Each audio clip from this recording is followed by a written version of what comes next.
Entonces, muchachos, hoy es 2 de noviembre del 2020, es día lunes festivo, son las 8:33 de la mañana. Vamos a empezar entonces el caso clínico. Este caso se expuso, creo que en un semestre pasado, pero la discusión la vamos a hacer obviamente con ustedes desde cero. La idea es que todos, por favor, veo que son 7 participantes, están faltando un poco ahí. La idea es que los que están hagamos la discusión. Esperemos a ver si aparecen, si no me toca llamar a lista tristemente al final o hago un quiz. Entonces, muchachos, esto es un caso clínico de disnea. Es una mujer de 67 años, como único antecedente tiene una faringoamigdalitis a repetición. En algún momento le dijeron que tenía un problema en el corazón, pero no le precisaron cuál. Y venía tomando una pasta que era un anticoagulante oral, pero la paciente no sabía el diagnóstico.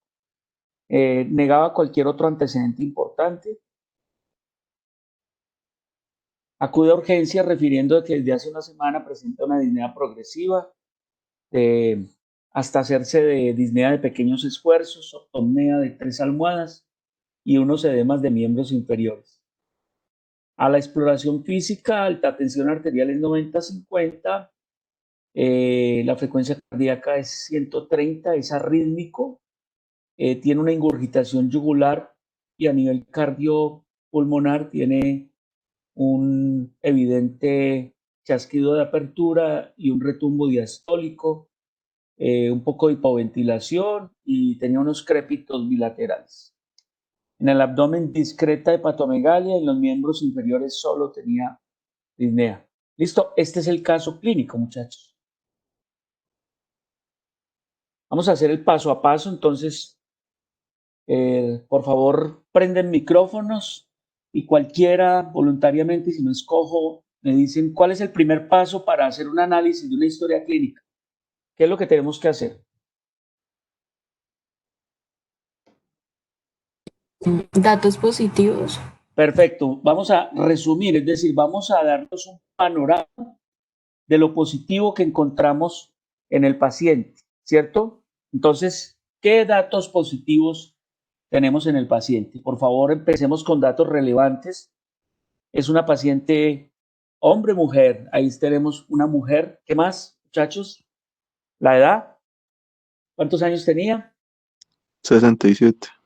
Perfecto, 67 años. Muy bien. ¿Estamos frente a un cuadro agudo o un cuadro crónico? ¿Cuadro agudo o cuadro crónico?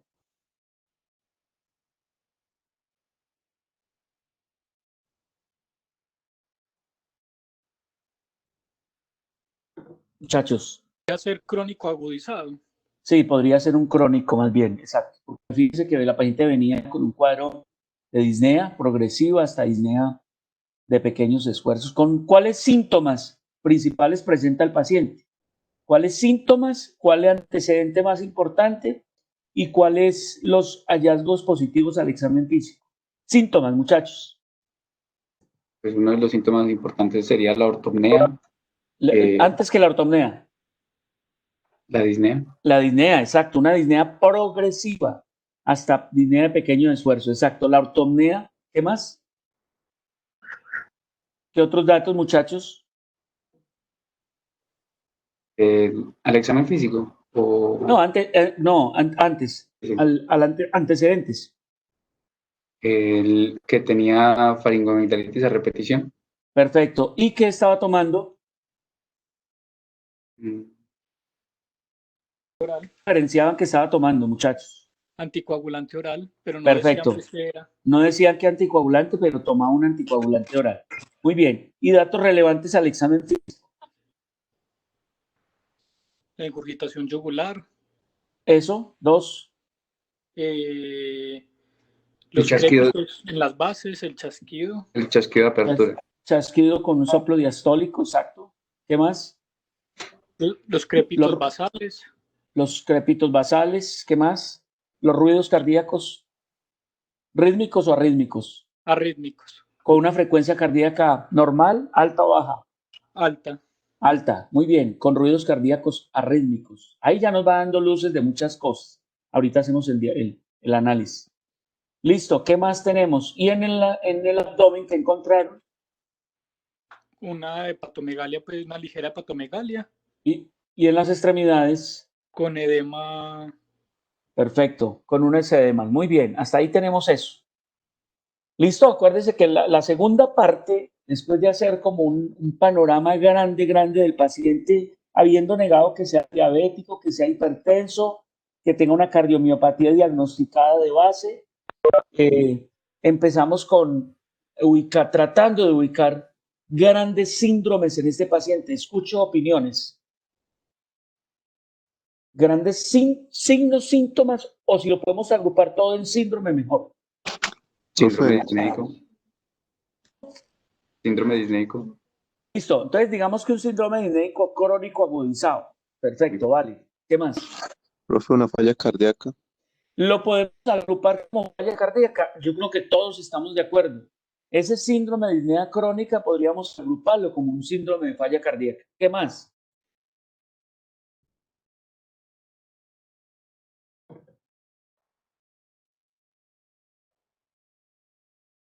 ¿Qué tal? Estamos encontrando una frecuencia de 130 con unos ruidos arrítmicos. ¿Cómo podríamos ubicar ese síndrome ahí? ¿Como un síndrome qué? Pregunto, ¿bradiarritmia o taquiarritmia? Taquiarritmia. Como un síndrome de taquiarritmia para estudiar. Muy bien. ¿Y qué opinan del hallazgo auscultatorio?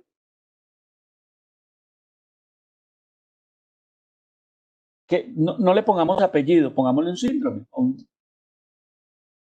síndrome del paciente con, llámese con qué, con soplo o con así, ¿cierto? O podría ser un síndrome cardiopulmonar. Sino que nos queda muy grande y nos queda muy impreciso. Nos queda muy impreciso. Si uno quisiera por parsimonia, pues agrupa todo en una sola cosa y le pone síndrome de falla cardíaca. Pero como tratamos de precisar y desglosar para ir ubicando ya luego patologías y al final hacer diagnósticos de precisión, entonces pongámoslo como el paciente tiene un soplo diastólico, un retumbo diastólico, entonces síndrome de soplo.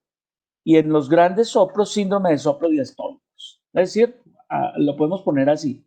Entonces, ahora tenemos un síndrome de falla cardíaca, un síndrome de disnea crónica agudizada, el síndrome de taquiarritmia y un síndrome del paciente con soplo, la ubicación del paciente con soplo diastólico. Muy bien. ¿Listo? ¿Algo más o ahí suficiente? Entonces acá, resumen de datos positivos. Aquí está, identificación de patologías por síndromes. Por favor, me toman el síndrome de disnea crónica y me le ponen apellidos. Entonces empiecen con disnea crónica y me le ponen apellidos, grandes patologías que la producen. Y luego precisamos por qué puede ser la una o puede ser la otra. Por favor, todos, ojalá todos participen. Bueno, una falla cardíaca. Entonces, coloquemos origen cardíaco, ¿cierto? Origen pulmonar, fundamentalmente. Ubiquemos esas dos, origen cardíaco, origen pulmonar. Origen cardíaco, digamos una falla cardíaca como síndrome y como patología general. Listo. Dos. De origen valvular. Listo, Bueno, una cardiopatía, sí, está muy bien, cardiopatía valvular. Sí, vale, dejémosla grande. Tres. De la parte pulmonar podrían ser. Antes cardíaca, primero cardíaca. Una Ya puso miocardiopatía. eso, las miocardiopatías, el gran grupo de las miocardiopatías que pueden ser primarias o que pueden ser secundarias, ¿no es cierto?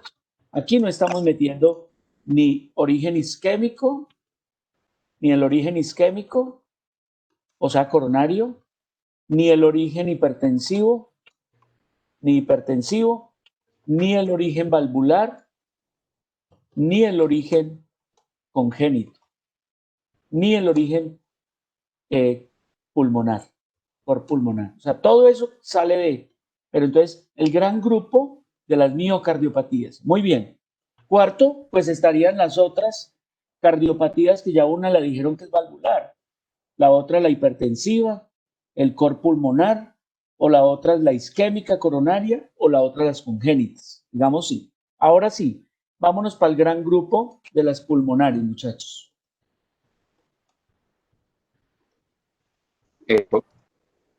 Listo, el EPOC, casi que es la más importante. Uno.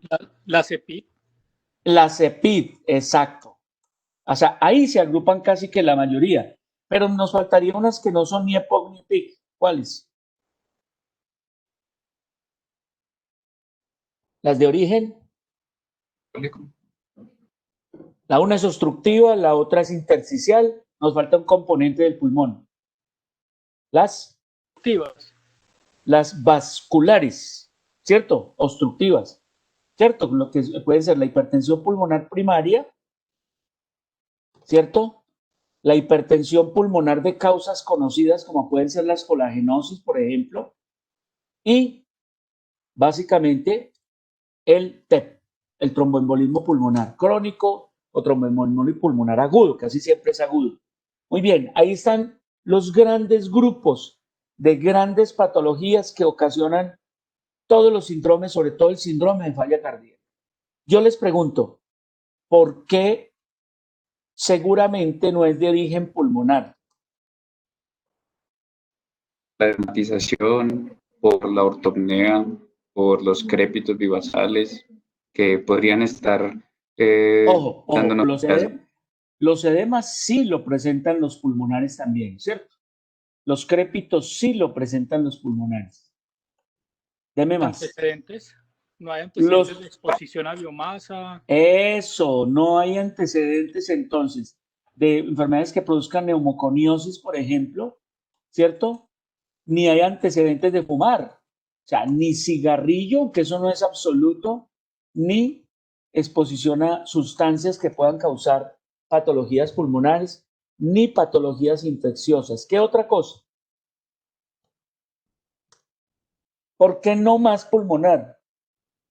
Digamos, yo les rebato de que sí pueden presentar los pacientes crépitos, sobre todo los epocosos, usted lo oye con crépitos bilaterales, sí pueden presentar los signos de falla cardíaca congestiva global y hasta podrían presentar ortopnea, la disnea del pulmonar, aunque dicen que a veces incluso mejora con los cambios de posición, pero usted encuentra frecuentemente pacientes puramente pulmonares que empeoran cuando se acuesta y mejoran cuando se levanta. Entonces, ahí no es muy claro el origen del pulmonar o del cardíaco. ¿Qué más? Desde el inicio no le habían dicho que tenía como patología cardíaca. Al inicio, lo que pasa es que ese es un diagnóstico que nosotros vamos a hacer, ¿sí? Porque básicamente el único antecedente del paciente fue haber sufrido amigdalitis a repetición, pero no era ni hipertenso, no era diabético, no tenía enfermedad coronaria, por lo menos diagnosticadas, Pero otra cosa, casi siempre los pacientes pulmonares, ¿cuál es el síntoma inicial? Y el síntoma inicial y que es crónico. ¿Cuál es el síntoma principal? La tos y el esputo. Exacto, tos y esputo. Exacto. Pero no era una paciente tosedora crónica previamente. Muy bien, digamos que descartando el origen pulmonar, entonces, y si quisiéramos pedirle algún examencito que nos ayudara a decir que era más de origen cardíaco que de pulmonar, ¿qué examen después, como para adelantarnos, pediríamos al paciente? Que si nos sale negativo, nos descarta el origen cardíaco, pero si nos sale positivo, seguramente es de origen cardíaco. ¿Qué examen nos puede servir? Ecocardiograma. ¿Nos puede servir? Sí. Otro. Electro. Un examen de sangre. O un ProBNP. Ese es. Ojo, muchachos. El ProBNP es un examen que en un paciente con disnea, que uno quiere descartar que sea de origen cardíaco pulmonar, le ayuda muchísimo a hacer la precisión del diagnóstico. por lo menos un ProBNP negativo, casi que descarta una falla cardíaca. Ese está muy bien. Muy bien. ¿Y qué está en favor, por ejemplo, qué está en favor de que sea de origen cardíaco?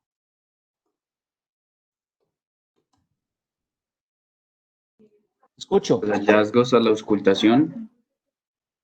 1, 2.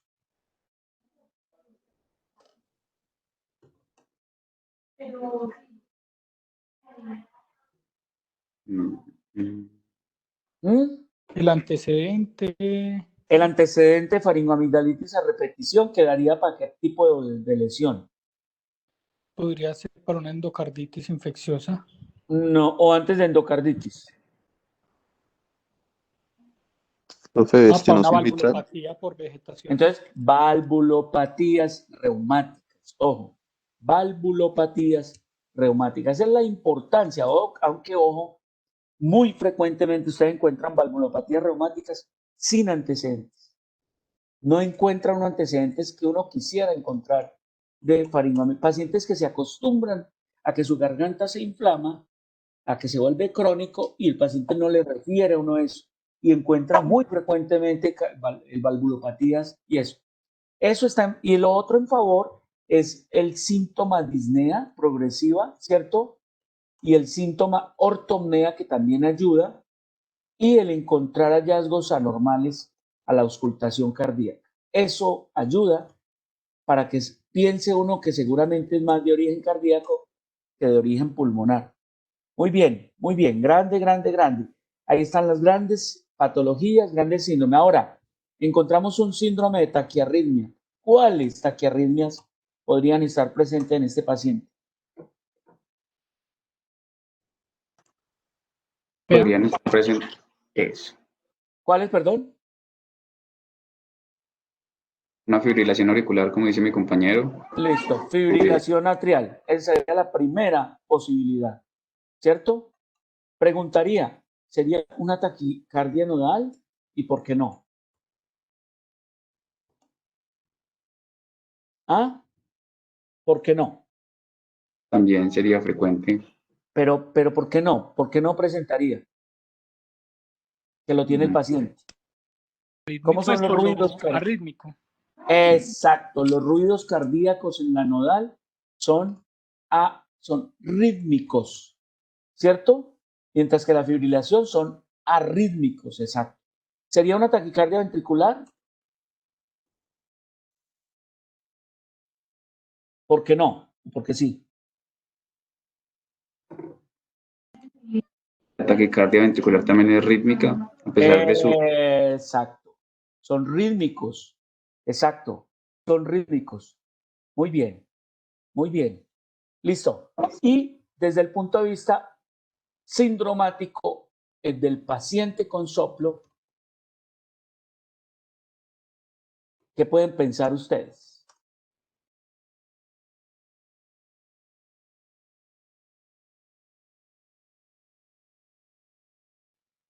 Pregunto, una estenosis aórtica que es frecuente en la valvulopatía reumática, ¿y por qué no? ¿O por qué sí?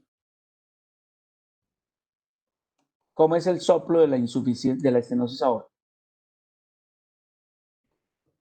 Es un soplo sistólico de eyección. Eso, sistólico, y aquí estamos hablando de un soplo diastólico.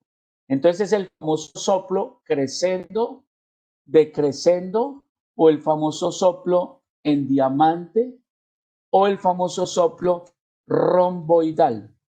¿Sí? Soplo crescendo, decrescendo, soplo en diamante o soplo romboidal. ¿Será una insuficiencia aórtica? ¿Por qué sí? ¿Y por qué no? Chachos. Pues la insuficiencia aórtica sí es un soplo de momento diastólico, pero sería diastólico de regurgitación. Exacto, es un soplo diastólico y esa podría ser la razón para que sí, ¿cierto? ¿Y por qué no?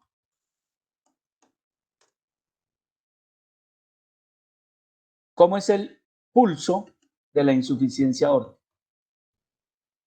¿Cómo lo describen? Paradójico. No, ¿O es filiforme? no. ¿No? Al contrario, ¿es un pulso qué? Magnus. Es un pulso saltón, pulso Magnus, pulso de Corrigan, ¿cierto? Y da baile arterial. Da baile arterial. Pregunto, ¿cómo es la tensión arterial de la insuficiencia aórtica? Pregunto, ¿convergente o divergente?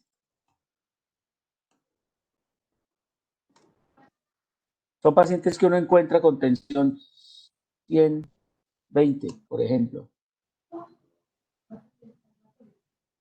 No, no son.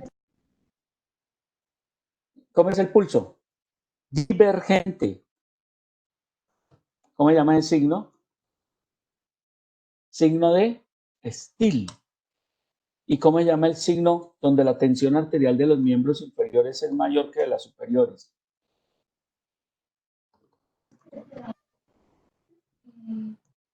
Signo de Hill, ¿sí o no? ¿Y cómo se llama el signo que usted pone el fonendo en la arteria femoral y suena ta, ta, ta, ta, ta, ta? ¿A qué se le parece eso? ¿Ah? No, no, señor. Dalo. Pistoletazo. ¿Y cómo se llama el signo que da doble soplo sistodiastólico en la insuficiencia aórtica cuando uno pone el fonendo en la femoral? ¿No? No, El no. doble soplo de Durosies. Creo que se escribe así. Durosies. Doble soplo de Durosies. ¿Y cómo se llama cuando usted mira la tráquea y ve pulsaciones sobre la tráquea o la cabeza empieza a moverse en cada pulsación sistólica? ¿Mm? ¿Cómo se llama ese signo? Eso tiene un epónimo. Es que la valvulopatía de insuficiencia aórtica es muy rica. ¿Cómo? No, no. Allen. ¿Se acuerdan de Muset y se acuerdan de Müller? ¿Ah? Ah, sí, sí, señor. ¿Sí o no? Listo. Es de las valvulopatías más ricas. Aunque hay si ustedes leen Cecil lo de la medicina interna, encuentran que hay la insuficiencia aórtica muda y la insuficiencia aórtica que no es muda. ¿Sí? Pero bueno, entonces no es una insuficiencia aórtica. ¿Qué opinan que sea una insuficiencia mitral?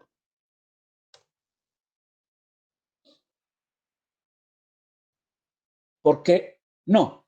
¿O por qué sí?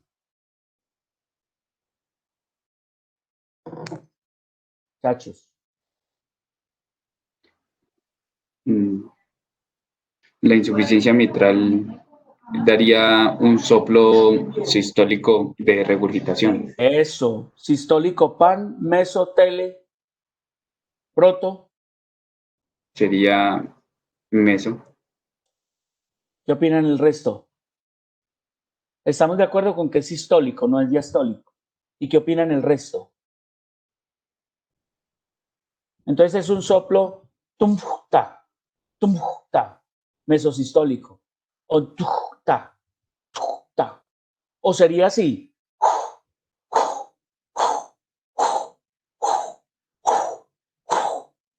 ¿Ah? ¿Cómo? Entonces el soplo de la insuficiencia aórtica es un soplo pansistólico, holosistólico. ¿Listo? Usted no oye el primero ni el segundo ruido, se velan los dos ruidos cardíacos. O sea, no es una insuficiencia aórtica. ¿Y qué opinan de una estenosis mitral?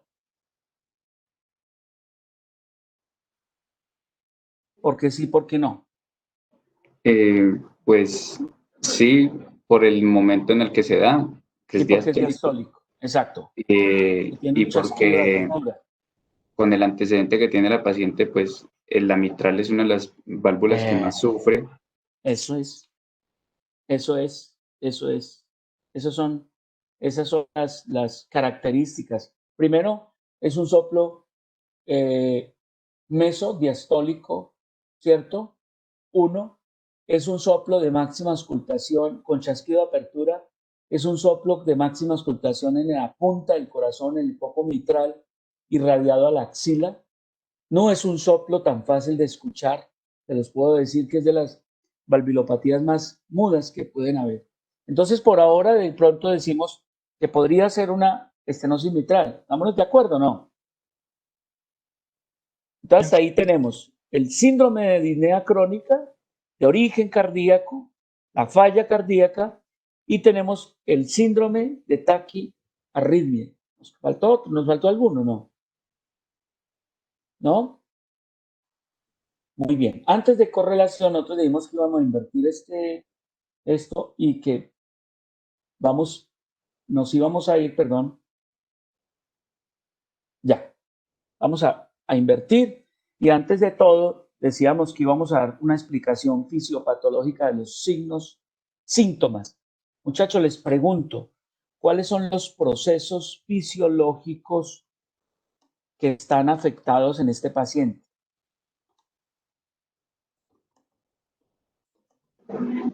Uno sería pues su proceso de circulación, diría yo, en el que se afecta pues la eyección. Entonces, ¿cómo se llama eso? Cardíaco. ¿Cómo se llama eso? Entonces, digamos que el ciclo cardíaco como tal está afectado.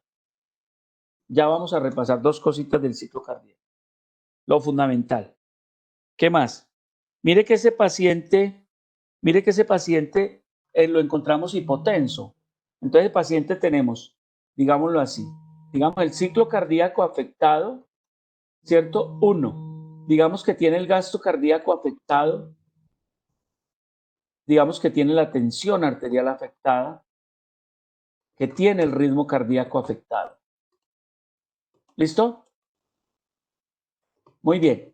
Entonces, empecemos por rápidamente recordar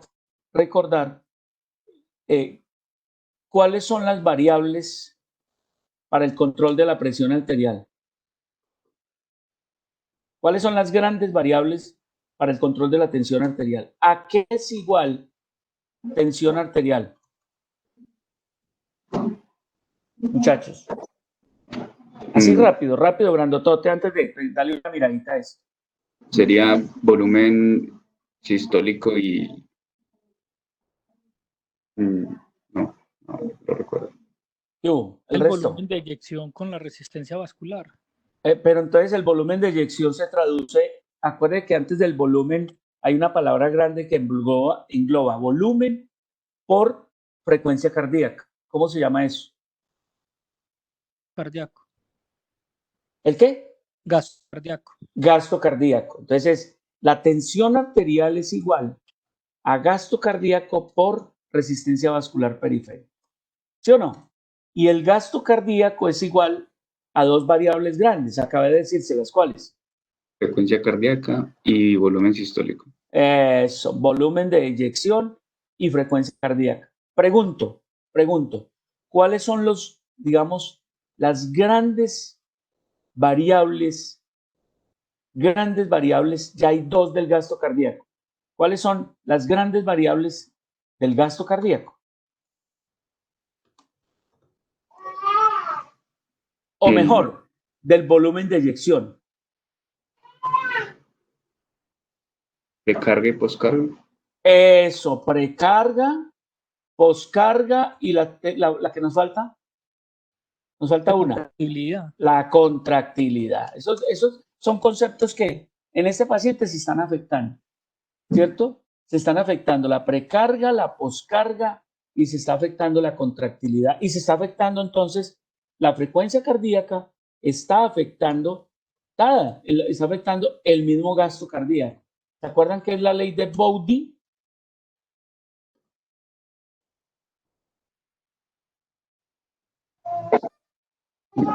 No.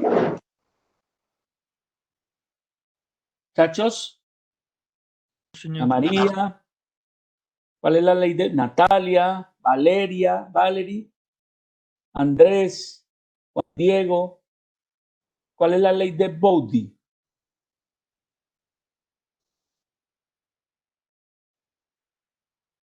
¿Se acuerdan la frecuencia cardíaca? ¿Y se acuerdan qué pasa cuando la frecuencia cardíaca entonces sube? ¿Qué pasa con el gasto cardíaco? En teoría Es un aumentaría. aumenta el gasto cardíaco. ¿Y qué pasa cuando la frecuencia cardíaca pasa de 160 por minuto? Hay un punto de declive. Hay un punto de declive, o sea, el gasto cardíaco cae. Entonces, Bowdy, ¿qué dice? Que la frecuencia cardíaca es directamente proporcional al gasto, pero cuando la frecuencia pasa de 160, el gasto cardíaco cae. Eso se llama el Bowdy invertido. ¿Ahora sí se acuerdan o no? ¿Cierto que sí? Muchachos, ahora sí se acuerdan. Muy bien, démosle un recorrido así rápido, digamos, a la fisiopatología. Démosle un recorrido acá bien grande a la fisiopatología. Entonces, vienen cositas muy grandes que les traje acá. La precarga. La precarga básicamente lo da en buena parte el retorno venoso y se mide en la presión al final de la diástole ventricular. La contractilidad y la poscarga, que básicamente lo da las resistencias vasculares periféricas. Los tres, si se aumenta la precarga y si se aumenta la contractilidad, el volumen de eyección de ese paciente va a aumentar. Estos tres son determinantes del volumen de eyección. Si se aumenta la frecuencia cardíaca y se aumenta el volumen de eyección, al final el volumen minuto de los pacientes aumenta. Hay una sinergia en la contracción y en la integridad del tabique interventricular y la competencia valvular para que esos volúmenes de eyección se mantengan adecuadamente y el paciente no haga falla cardíaca. ¿Cuál es la explicación del modelo neurohormonal de la falla cardíaca? Básicamente que existen unas sustancias proteicas o neurohormonales que nos hacen controlar todos los procesos fisiológicos que tienen que ver con el sistema cardiorrenal. Básicamente esas sustancias que se aumentan en falla cardíaca son la vasopresina, que se produce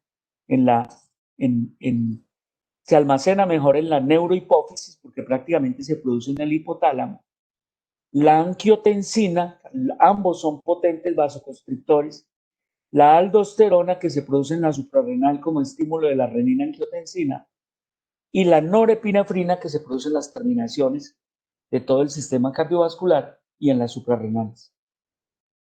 Casi estos forzan para que en el riñón haya natriuresis junto con el péptido natriurético auricular, que cuando aumenta la presión sobre el endotelio de los atrios y los ventrículos, aumenta la natriuresis. Muy bien. Y hay una sustancia que se libera en esos pacientes que se llama el factor de necrosis tumoral, que en últimas, al final, lo que hace es hacer que el gasto cardíaco caiga y el paciente se comporte como si fuera un paciente infartado. Aquí está la gran angiotensina, el gran vasoconstrictor sistémico regulador neurohormonal de la tensión arterial, que actúa sobre receptores AT1 y que básicamente él tiene una acción sobre el AMP cíclico, aumentando aldosterona y produciendo aumento de la retención de sodio y agua por el riñón, además de aumentar el tono vascular.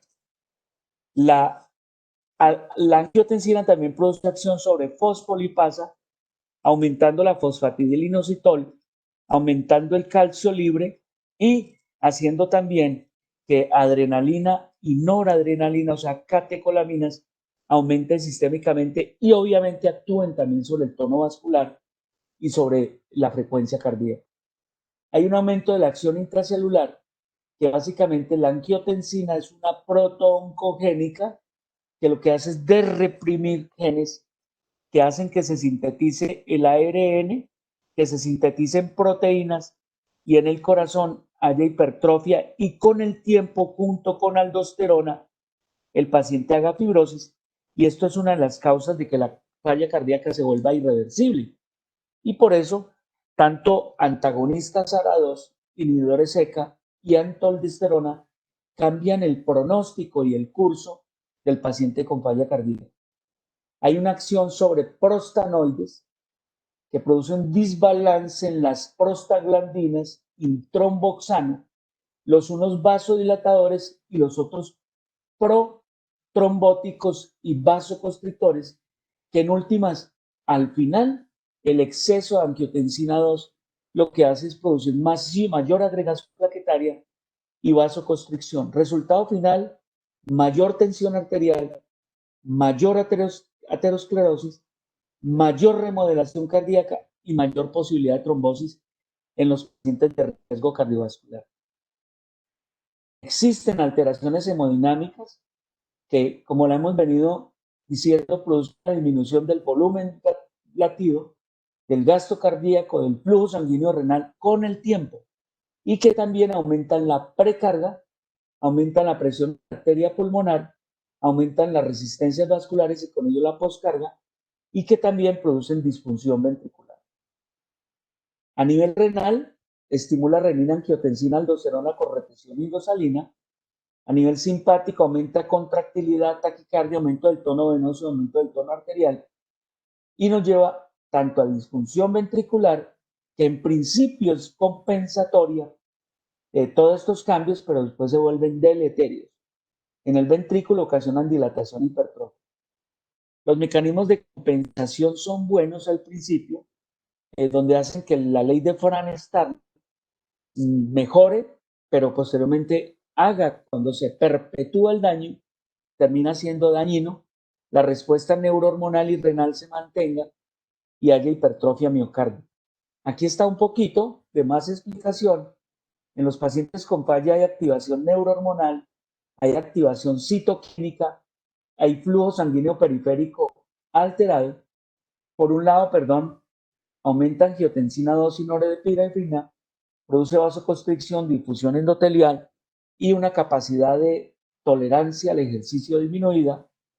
El factor de necrosis tumoral actúa por medio de la sintasa del óxido nítrico y produce mayor vasoconstricción y depresión miocárdica, y activan tanto este como el estrés de corte, que produce la alteración sobre el flujo sanguíneo, que aumenta radicales libres, produce prooxidación y la capacidad de ejercicio del paciente empeora. Hay una respuesta neurohumoral que mantiene la presión arterial y gasto cardíaco. Hay una respuesta inflamatoria sistémica que produce unas citoquinas de autoagresión con el tiempo, y hay una respuesta hipertrófica que en principio es compensatoria, mejora la sobrevida a corto plazo, pero que a largo plazo se vuelve dañino. Muy bien, hasta ahí tenemos la explicación fisiopatológica entonces de los síntomas, muchachos.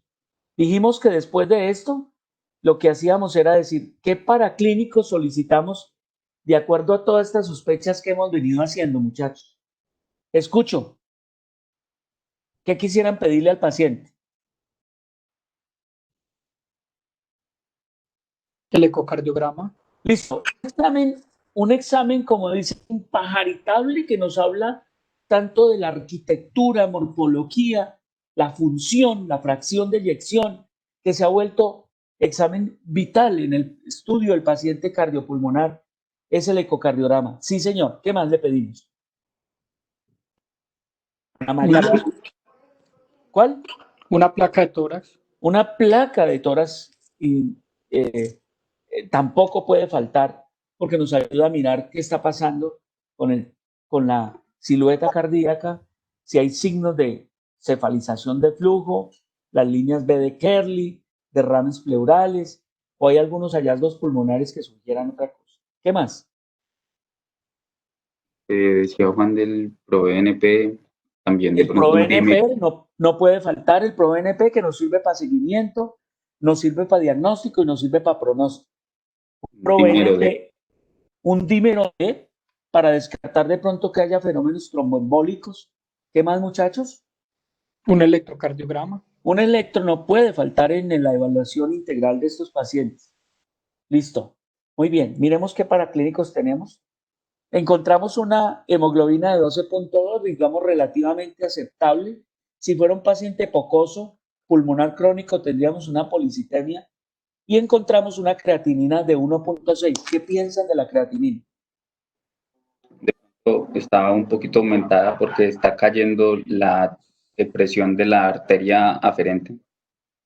Muy bien, entonces esa creatinina está normal. La creatinina normal en una mujer normalmente, digamos, debe ser ¿hasta cuánto?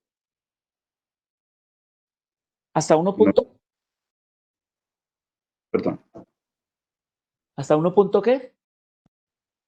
Hasta 1.4, 1.6 tenía entendido. No, muy alta, Hasta muy 1.2. alta. Hasta 1, en hombres podría ir hasta 1.3, en mujeres hasta 1.2. Acuérdense que lo ideal es sacar la tasa de filtración glomerular con la fórmula de Crocos-Gol o con la fórmula de saque de EPI, ¿sí? CCAP de EPI, perdón. Cualquiera de las dos fórmulas, sobre todo la que más se está usando ahora es la EPI, aunque la que sigue vigente sigue siendo Crocos-Gol. Y lo ideal sería tener la tasa de filtración glomerular para medir la evolución. Ahora, el paciente puede tener una creatinina, digámoslo así, alta transitoriamente. ¿Por qué? Daño muscular. Las pacientes embarazadas también suelen, pues no es el caso, pero más que todo el daño muscular. Pero digamos, ¿por qué se puede elevar la creatinina transitoriamente en un paciente Sí, con falla? por lo que decía Sí, ahorita, la por lo hipoperfusión renal. Esa es de la origen razón. renal. Usted mejora el gasto cardíaco, mejora la tensión arterial, mejora la perfusión renal, el paciente mejora la filtración glomerular y mejora la creatinina. Entonces uno sospechaba ahí en ese paciente que estaba haciendo un daño prerrenal y no era una insuficiencia renal instaurada. ¿Cómo se da cuenta? Con la terapéutica. Mide la creatinina secuencialmente y la creatinina empieza a bajar. Entonces dice uno, el paciente no tenía una falla renal crónica. Muy bien. Le tomamos un electro y opinen, por favor. Ana María me dice, a cada uno me va a decir una cosita de este electro. Entonces Ana María me dice, ¿cómo están los complejos? ¿Anchos o estrechos? Anita. Estrechos. Perfecto, Anita. Muy bien. Acto seguido, Andrés Salina me dice si el RR es regular o irregular. Andrés. Irregular. Perfecto, Andrés, es irregular. Tercero, Darwin Rayo me dice si hay ritmo sinusal o no hay ritmo sinusal. Darwin. No hay. Perfecto, no hay ondas P. Juan David Alzate me dice si el eje está normal o está desviado a la izquierda o está ¿cómo? Juanda, de 1 positivo, de 2 positivo, de 3 positivo. ¿Cuál es el más alto? El más alto es de 2, Perfecto, ¿el eje está en cuánto? en 90. No, acuerde que de 1 es 0, de 2 60 y de 3 120.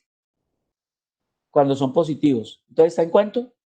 En 60. Perfecto. Juan Diego me dice, entonces, si la frecuencia cardíaca está alta, normal o baja, ¿y cuál sería el método ideal para medirla en un paciente que tiene irregularidad RR? Juan.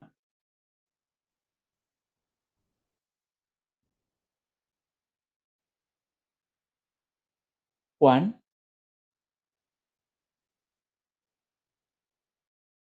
Juan Diego. Activa el micrófono.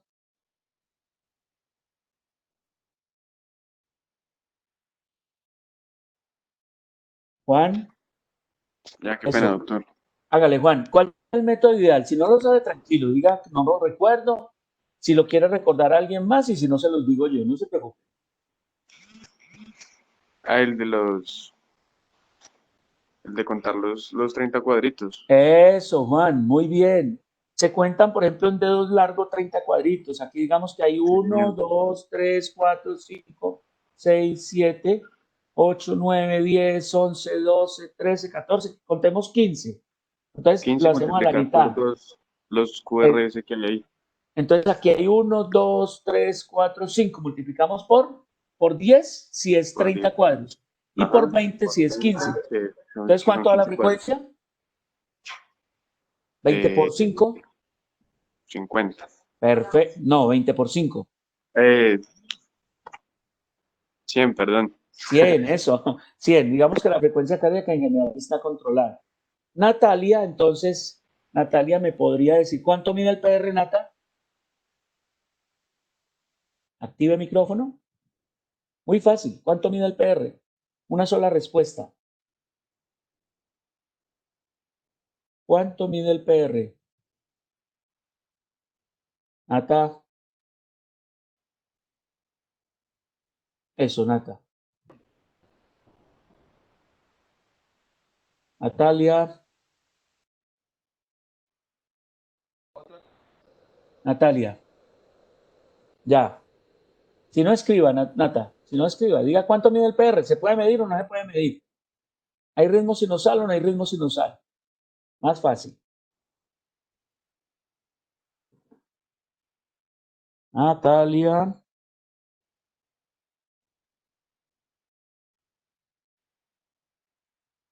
¿Qué hubo? ¿Quién le ayuda entonces a Natalia? Doc, ya escribió por el chat. No hay PR. Claro, es que no hay PS, Nata. Entonces no se puede medir el PR. Entonces el PR no se puede medir. ¿Listo? Sebastián, ¿nos quiere contar cuánto mide el QT? Doc, Se prepara Valerie dándonos el diagnóstico. Sebas. el QT mide más o menos 8 cuadritos. Listo, 8 por 4. Estamos de acuerdo, mide 8. 8 por 4. 32. 32, o sea, 320. ¿Cuánto mide un QT normal? De 7 a 11. Perfecto, 7 a 11. O sea, tiene un QT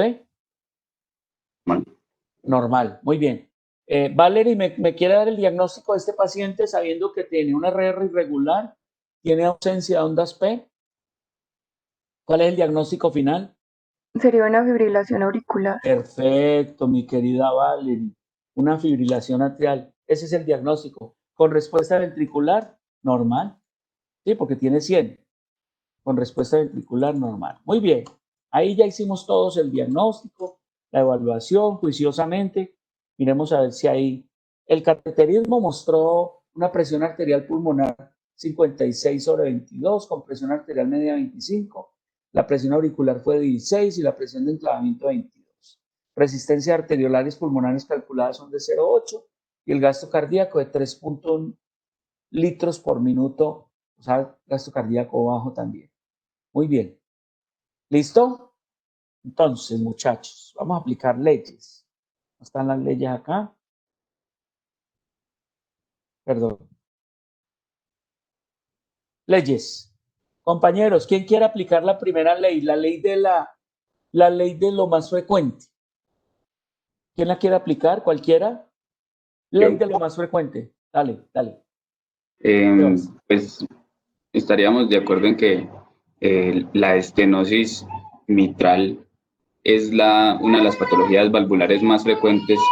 Digamos que desde el punto de vista de sindromático, digamos síndrome de disnea crónica agudizada, ¿cuál sería la ley de lo más frecuente? En el síndrome de disnea crónica agudizada. ¿Sí? No.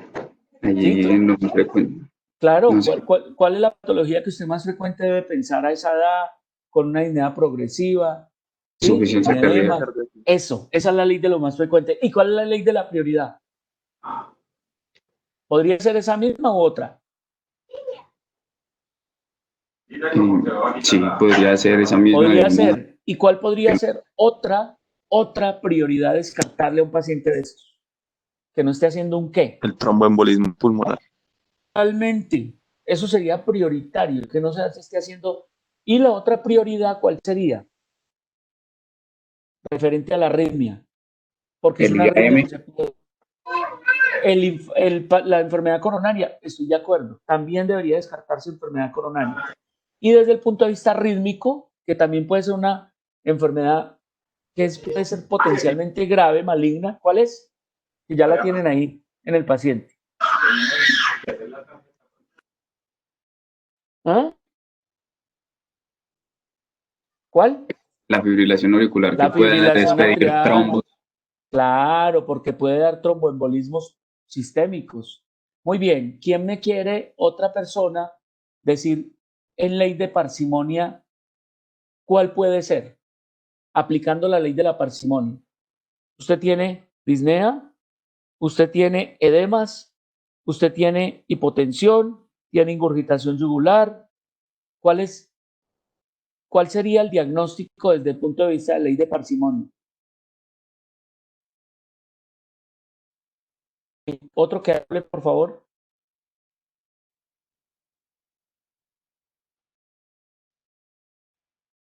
Muchachos. Dígame una patología que englobe casi todo lo que el paciente tiene. ¿Ya lo han dicho? Insuficiencia ¿Cuál? cardíaca. Así de sencillo, insuficiencia cardíaca congestiva. ¿Sí? Eso es.